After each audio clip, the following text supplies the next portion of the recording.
Bom dia, paz a todos. Sou o missionário Vanderlei. Quero trazer um estudo de reflexão nessa manhã. Queria que você estivesse com o coração muito acessível. Amém? Nós estamos iniciando mais um ano, mais um ano de começo de pandemia. Passamos por um ano muito difícil, né? Mas mesmo assim eu queria falar sobre o Evangelho e sobre responsabilidade. Então eu vou ler dois textos para você nessa manhã. Um está em Apocalipse 1, no versículo 5, que diz assim: E da parte do Senhor Jesus, que é fiel e testemunha, primogênito dos mortos, soberano, Rei da terra, aquele que nos ama e pelo seu sangue nos libertou dos nossos pecados. Amém? E agora nós vamos no Apocalipse 13. Eu já falei sobre 13:8, eu já falei sobre isso também no final do ano, sobre esse versículo que fala assim que todos o adorarão que habitam sobre a terra, aqueles cujo nome não foram escritos no livro da vida, que foram mortos desde a fundação do mundo. E se alguém tem ouvidos, ouça. A Bíblia vai dizer que Jesus Cristo, ele foi morto antes da fundação do mundo. E eu queria falar com você nessa manhã sobre responsabilidade e decretos, né? Tudo que foi decretado na Bíblia, no Antigo Testamento, sempre era para um povo. Sempre era para um povo. Então, talvez nessa manhã eu consiga decretar o que a Bíblia nos diz sobre responsabilidade. Porque muitas vezes nós entendemos que os decretos da Bíblia são profecias que as pessoas falam na igreja, em algumas denominações e tudo mais. Mas isso são profecias individuais, ou seja, palavras de bênção, né? Não quer dizer que algo vai ou deixe de acontecer. Deus é quem sabe, né? Então, nós vamos ver que nós ainda vivemos para ser abençoado e esquecemos que antes da fundação do mundo, Cristo já foi crucificado por nós. E isso é um entendimento que devemos trazer à tona, porque muitas vezes nós entendemos que ainda nós estamos correndo atrás de uma bênção e esquecemos que já fomos abençoados. Então o Evangelho, ele vem não de uma forma de aliviar as minhas preocupações. Eu cheguei cansado do trabalho, então agora eu preciso ser aliviado, eu preciso ter o meu tempo. Isso é uma forma de ver as coisas. Mas na realidade, o Evangelho de Jesus, o Evangelho de Deus, ele vem nos trazer uma consciência de um propósito. Não para aliviar as nossas tensões. Sim, através do sangue de Cristo, através da vida de Jesus Cristo, nós entregamos todas as nossas preocupações, mas isso através da vida de Jesus Cristo. Porque quando nós entendemos quem Jesus Cristo aí as nossas preocupações estão aliviadas. Mas o Evangelho, ele vai nos trazer um confronto daquilo que Jesus Cristo é. O Evangelho vem nos mostrar a forma de viver com um propósito. Então o Evangelho, ele vai ser um incômodo para nós, porque agora eu sei que eu tenho responsabilidade sobre as pessoas e eu devo amar as pessoas como eu me amo. Então o Evangelho, ele vem trazer a luz de uma responsabilidade. Consegue entender? Ou seja, eu ainda quero melhor para mim, mas você não precisa ter tanto melhor assim. Eu ainda quero ser próspero, mas você não precisa ser tanto próspero quanto eu. Eu ainda quero ter minha casa, meu terreno, minhas coisas, e vou orar por você, mas você não precisa ser tanto quanto eu. Então o Evangelho, ele nos traz essa libertação de um Adão caído, de um eu egoísta. Então o Evangelho, ele nos responsabiliza. Isso muda toda a forma de nós sermos guiados aqui nessa terra. O Evangelho é a revelação para mim, me mostrando a pessoa que eu tenho que ser. Então o Evangelho é a revelação para mim, me mostrando a pessoa que agora eu tenho que ser. E isso me incomoda, porque agora eu sei o que fazer e não faço. A Bíblia vai dizer no livro de Tiago que aquele que sabe fazer o bem e não faz, comete pecado. Então nós temos uma consciência do que devemos fazer e não fazemos, e isso também é pecado, mas isso pelo jeito não é comentado muito no nosso meio. Eu sei que eu tenho que fazer e não faço. Nós definitivamente passamos responsabilidade às outras pessoas. Quando pessoas nos procuram, nós encaminhamos para outras pessoas, porque nós não queremos responsabilidade. Então, nós entendemos errado a vida de Jesus.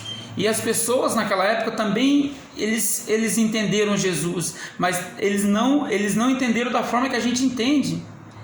Então nós achamos que Jesus foi mal compreendido pelo aquele povo. E isso é totalmente contrário. Jesus, ele não foi crucificado, não mataram Jesus por ele ser mal compreendido. Jesus foi crucificado justamente por ele ser bem compreendido. Por quê? Então, enquanto Jesus ele era mal compreendido, o povo o louvavam. Tanto é que eles gritaram: Hosana, Hosana, bendito aquele que vem em nome do Senhor. Então, enquanto Jesus estava sendo mal compreendido, o povo o adoravam. Então eles disseram: olha, solte. E quando Jesus foi bem compreendido, eles disseram assim: olha, solte Barrabás. Então há uma configuração errada do nosso entendimento. Não mataram Jesus por ele ser mal compreendido, mataram Jesus justamente por ele ser muito bem compreendido. Enquanto Jesus realizava sinais, milagres e prodígios, o povo o seguiam. Mas quando ele foi muito bem compreendido, que ele diz assim: o Espírito do Senhor está sobre mim, ele me ungiu, hoje se cumpre essa profecia, o povo diz: solte Barrabás. Enquanto ele multiplicava os pães, estava tudo ótimo. Enquanto ele dava de comer o povo, estava tudo ótimo. O povo adorava milagres, o povo adorava adivinhações, o povo adorava coisas.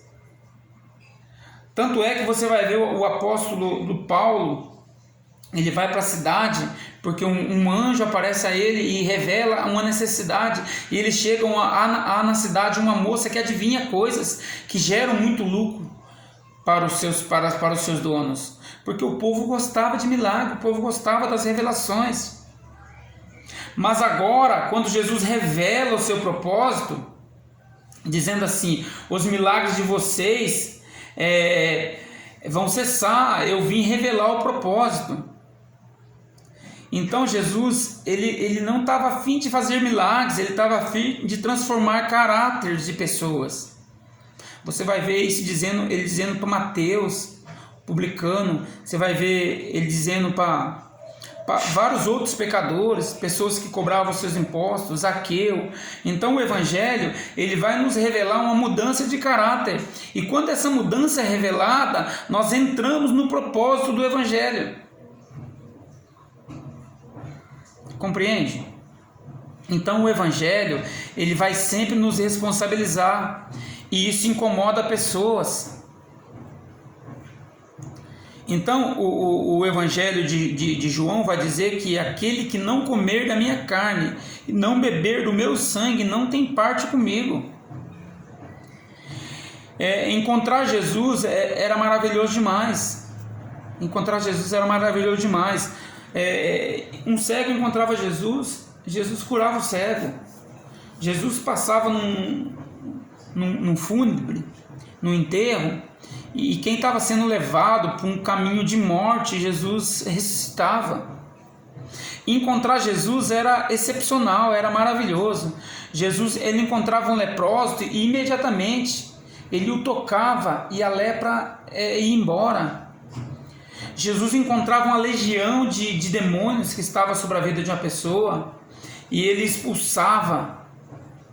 Então encontrar Jesus era maravilhoso, mas quando ele fala do seu propósito, todas as coisas mudam, tudo muda. E comer é algo que vai fazer parte de você. Então, quando você, por exemplo, quando você come uma maçã, nas 3 horas seguintes, a maçã ela vai dar os nutrientes que o seu corpo precisa. E isso vai fazer parte do seu corpo. Aquilo vai te nutrir por algumas horas. Por exemplo, você vai ver alguns atletas profissionais que eles fazem exame antidoping, porque eles tomam alguma coisa para dar uma impulsão nas suas habilidades. E isso faz parte do seu organismo. Comer alguma coisa vai fazer parte daquilo que você está vivendo. Coma de mim. Jesus, quando fala coma de mim, ele não está dizendo de uma forma religiosa. Nós compreendemos isso como a ceia, como de mim.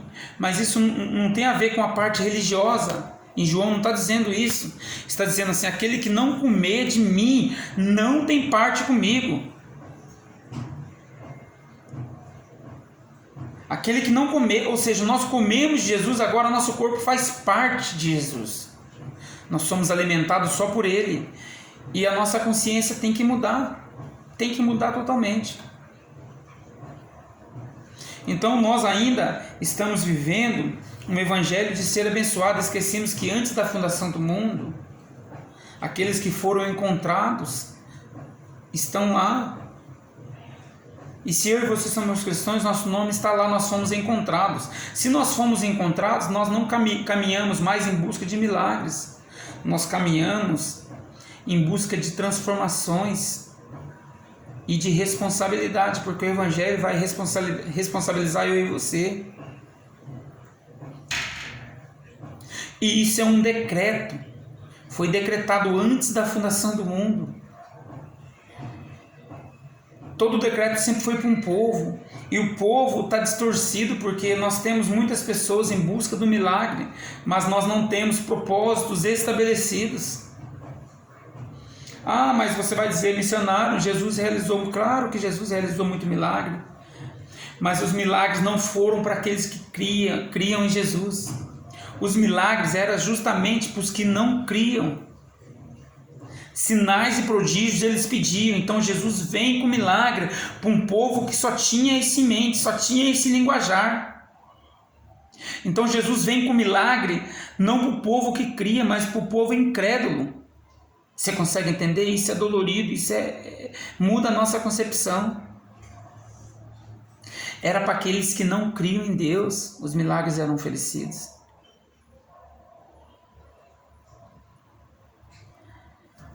E preste atenção no que eu vou dizer.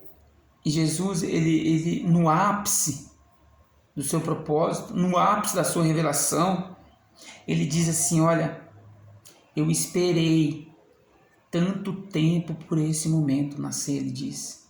Como eu esperei para me dividir para vocês. Como eu esperei. Não foi milagre que Jesus veio fazer. Ele senta na mesa e fala assim: como eu esperei por esse tempo, no ápice da sua revelação. Tanto tempo, entende? Você consegue compreender? Somos responsáveis desde Gênesis. Deus ele vai dizer que a terra foi dada a nós, para um governo. Hoje nós somos uma religião majoritária em todo o Brasil, mas ainda sem um governo. Sem um governo sobre nós. Nós temos leis sobre nós, mas o que nos governa, muitas vezes nós temos lei, nós temos o presidente, nós temos pessoas que impõem leis, mas impor leis não quer dizer ser governado, porque nós podemos muito bem estar numa lei, mas nunca ter prazer na lei. Ainda, diz a verdade, irmão, se Jesus governar a sua cidade, a minha, como seria? Como seria se Jesus estivesse no governo da nossa cidade? Como seria se os filhos de Deus estivessem no governo do mundo? Diz a verdade, preste atenção nisso. Há pouco tempo aconteceu uma reportagem aí do oxigênio de Manaus. pessoas que estavam escondidos com os caminhões de oxigênio, cilindros que custavam R$400 escondido para que a pandemia ela alcance seu ápice, que eles pudessem vender o cilindro a R$4.000 para obter lucro. E você acha que é Cristo que governa a vida dessas pessoas que têm essa atitude? Talvez o motorista ou o dono da empresa, talvez eles eram cristãos, se diziam cristãos. Pessoas interessadas no poder. Quem você acha que é responsável pelo seu vizinho, irmão? Então essa é uma reflexão de responsabilidade nessa manhã.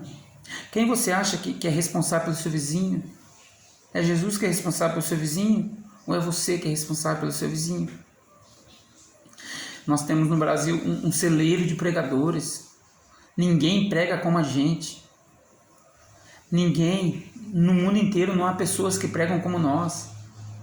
Mas ainda falta gente para comer do seu corpo. Ainda falta pessoas para comer do seu corpo. Ainda falta. Quem é responsável pela sua casa? Ah, mas meu marido não é crente, a minha mulher não é crente, meus filhos. Quem que você acha que é responsável pela sua casa? É você que é responsável pela sua casa. Precisou de um menino que tinha 5 pães e 2 peixinhos para demonstrar o que é multiplicação. O menino tinha, ele doou o que tinha, para demonstrar que tudo que nós temos que doar, tudo que nós temos que oferecer. No Salmo 24 diz que a terra é dele, tudo é dele, desde o início tudo foi dele, nada foi nosso. Por exemplo, a vacina agora saiu. Glória a Deus por isso. Glória a Deus porque a vacina saiu. Amém. Mas a pergunta é, vai ser para todos? Será que vai ser para todos? Todos. Aquelas pessoas que estão lá na escória da sociedade. Glória a Deus que a vacina saiu, mas ainda há uma dúvida, vai ser para todos? Falta pessoa como Jesus. Pessoas que amam sem interesse. Pessoas que perdoam sem rancor. Pessoas que se dão sem esperar nada em troca. Pessoas que oferecem a outra face e não revidam. Falta pessoas. Então a reflexão é: por quem nós somos responsáveis? Se nós já fomos, nosso nome já estava escrito antes, e o Evangelho ele vem nos trazer essa compreensão que somos responsáveis. Então Jesus ele foi muito bem compreendido. Ele foi morto porque ele diz que o Evangelho agora não era uma forma de religião, o Evangelho era uma maneira de vida. Era amar o próximo como a ti mesmo. Esse é o desafio. Esse é o nosso desafio até nós morrermos. Esse é o nosso desafio. Isso foi decretado sobre a nossa vida, através do Evangelho, através da vida de Jesus. João capítulo 6, depois você lê aí na sua casa, eu não vou ler para você. Jesus estava sendo seguido por uma multidão de pessoas. E ele disse: você não comer de mim, não beber de mim, você não tem parte comigo. Coma e beba de mim. Ou seja, Jesus estava dizendo assim: olha, eu vou fazer uma parte de você, eu vou entrar em você, eu vou fazer parte de você, que agora você não tem mais vida, agora é a vida através de mim. É eu fazendo as coisas através de você. E o povo entendeu muito bem, tanto é que todos foram embora. Todos foram embora comer, beber, eles entenderam isso talvez até de maneira literal, porque eles não gostavam de sangue. Será que eles pensaram assim? Mas Jesus fala de uma forma espiritual. E Jesus chama os discípulos e fala assim: por que vocês também não vão? Vocês não querem ir? Porque só vai ter parte comigo aquele que comer e beber, que vai se entregar de coração. Vocês também não vão? E nesse momento, Pedro diz: Senhor, para onde nós iremos? Não existe lugar para a gente ir. Se só você, só tu, tem as palavras de vida eterna. Amém? Deus abençoe sua vida. Seja responsável. Esse é o Evangelho de Jesus. Amém? Deus abençoe a todos. Eu agradeço. Em nome de Jesus.